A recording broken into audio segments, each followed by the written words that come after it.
CV design কোর্সের Microsoft ওয়ার্ডের প্রথম সিভি ডিজাইনটি দেখানোর জন্য আমি আমার একটি ক্লায়েন্টের ডাটা এখানে শেয়ার করেছি। সবগুলো অবশ্যই দেইনি, কিছু কিছু অবশ্যই আমি চেঞ্জ করে ফেলেছি, নাহলে তো সমস্যা আছে। এখানে আমরা যদি দেখি, প্রথমে নাম, ফোন নাম্বার, ইমেল অ্যাড্রেস এবং লিঙ্কডইনের লিঙ্ক শেয়ার করা হয়েছে। তারপর প্রফেশনাল স্ন্যাপশটস, কম্পিটেন্সিস, নেক্সট এক্সপেরিয়েন্স, এবং তারপরে যদি আমরা দেখি যে এডুকেশন এই কয়টা টপিকস আমাদের সাথে শেয়ার করা হয়েছে, এবং এই তথ্যগুলো দিয়েই আমরা মাইক্রোসফট ওয়ার্ডে সুন্দর করে একটি সিভি ডিজাইন করব।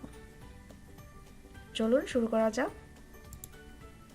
আমি অবশ্য ছবিটাও চেঞ্জ করে ফেলেছি, অন্য মানুষের একটা ছবি নিয়েছি। প্রথমে আমাদেরকে কি করতে হবে, মাইক্রোসফট ওয়ার্ডটা ওপেন করতে হবে। আমরা সবাই জানি মাইক্রোসফট ওয়ার্ড কিভাবে ওপেন করতে হয়। আমি মাইক্রোসফট ওয়ার্ডটা ওপেন করে ফেললাম।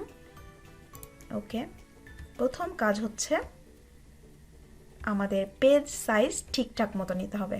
পেজ সাইজ কত আমরা সবাই জানি, 8.5 ইন্টু 11 ইঞ্চ আমাদেরকে পেজ সাইজ ইউজ করতে হবে। এজন্য আমরা প্রথমেই যাব লেআউটে যাওয়ার পর আমরা যাব সাইজে গিয়ে আমরা দেখব যে letter size 8.5 into 11 inch select করা আছে। ওকে, না থাকলে অবশ্যই আমরা এটা সিলেক্ট করে দেব। এবং আরেকটা কথা বলি, সেটা হচ্ছে যে আমরা এই A4 সাইজটাও কিন্তু ইউজ করতে পারি। আমি লেটার সাইজটাতেই করছি।